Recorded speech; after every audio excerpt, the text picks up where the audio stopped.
Hi everyone, so in our video today I want to talk to you a wee bit about what dissolving is, and there are some keywords I want to go through with you. So the first one is soluble, and hopefully from yesterday's lesson you know that soluble means something that dissolves.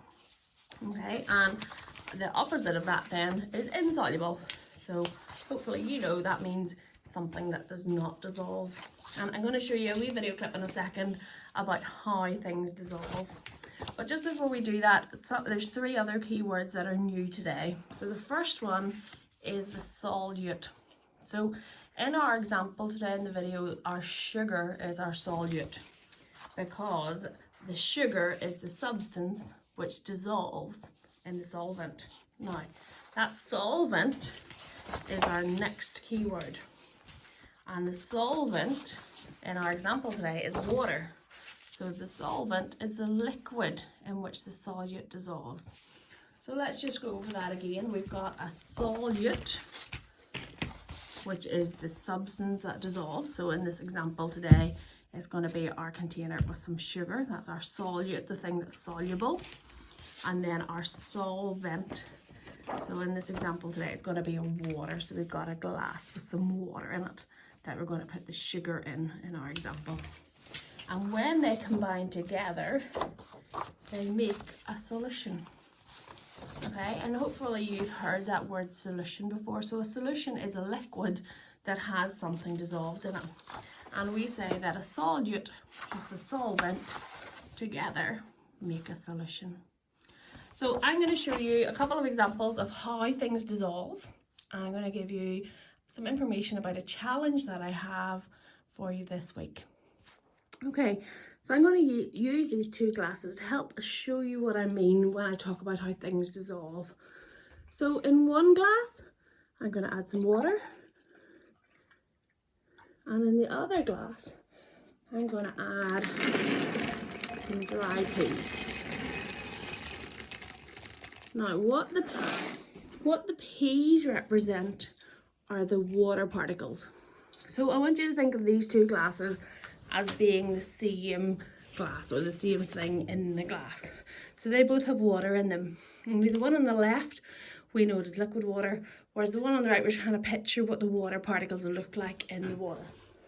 So whenever we add some sugar to it, so I'm going to add some sugar to this one and give it a stir.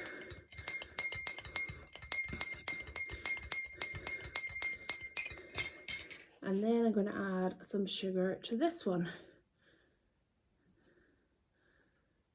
Okay. So what is happening now? This is cold water, so it's probably taking longer than it would if it was warm water. But you will notice probably what you suspect is going to happen to the sugar when it's added to the glass of water is that there's less and less of the solid sugar visible at the bottom.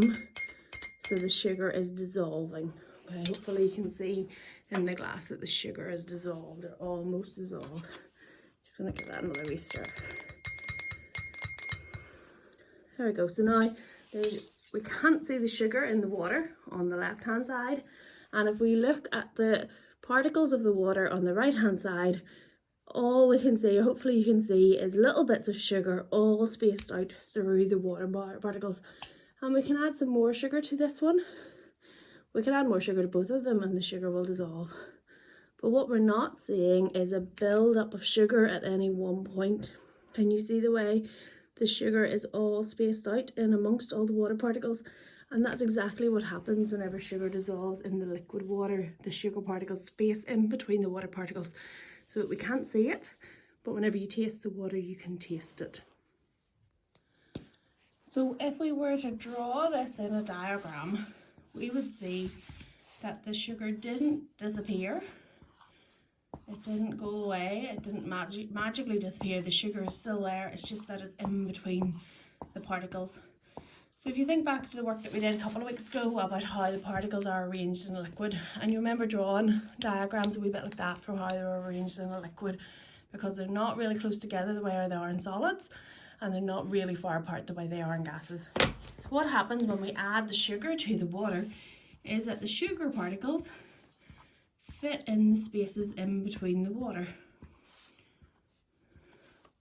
and that's how we say that the sugar is dissolved. And hopefully you saw that with the peas, that the sugar was found a way in between the particles or in between the peas, and that's how sugar dissolves. Now I've sent you a little link on Google Classroom for you to do if you want to do a challenge, because I want you to think about what happens if we add so much sugar that all the spaces in between the particles are all filled. What happens then? And there's a special name for what's formed when we add so much that all the spaces are filled, and it's called a saturated solution. And the little video clip, or the little, sorry, not the video clip, the little link to a website is a website where you can make a saturated solution and then see if you can grow the crystals out of it. So what you need for it is just a normal glass. You will need some water to put in the glass. You will need some sugar, and you will need some string, and either a pencil or a straw. Now, I have said in Google Classroom to make sure that you ask permission, because it does take quite a lot of sugar to make a saturated solution, because you want all those spaces filled up between the water particles. But then if you leave it, so what you're going to do is you're going to tie your string around your pencil or your straw. Now, if you're using a pencil, don't use one that's your favourite, because it's going to take a few days for this to work. You're going to make a saturated solution. So you're going to pour your water in to your glass. You need to keep adding your sugar. Now you will need probably about 3 times the amount of sugar than what you think you're going to need, and you keep stirring it. Now I suppose the best way to do this is to heat up the water first and then dissolve as much sugar as you can into it. Once you've made that saturated solution, or while you're waiting for that to dissolve, you're going to tie a bit of string. So use some scissors, cut off a bit of string, tie the string to either the pencil or the straw that you're going to use. Now, if you want to make this really fancy, you could try adding some food colouring. I looked in the cupboard, I didn't have any food colouring today. Then, so now at the minute mine isn't saturated yet, but you can get a saturated one. You're just going to set the straw on the top of the glass with the string dangling in the water. My string's maybe a wee bit too short. Have a look at the link I sent you on the website. It'll show you what to do. And then leave it for a few days on the windowsill. I might make this up actually after this video's finished, make up my saturated solution, and then we can have a look on the Zoom call on Thursday to see what my sugar crystal is like. Okay, have fun. Hopefully that's helped you understand a wee bit about dissolving, and I will look forward to seeing you on Thursday in our Zoom.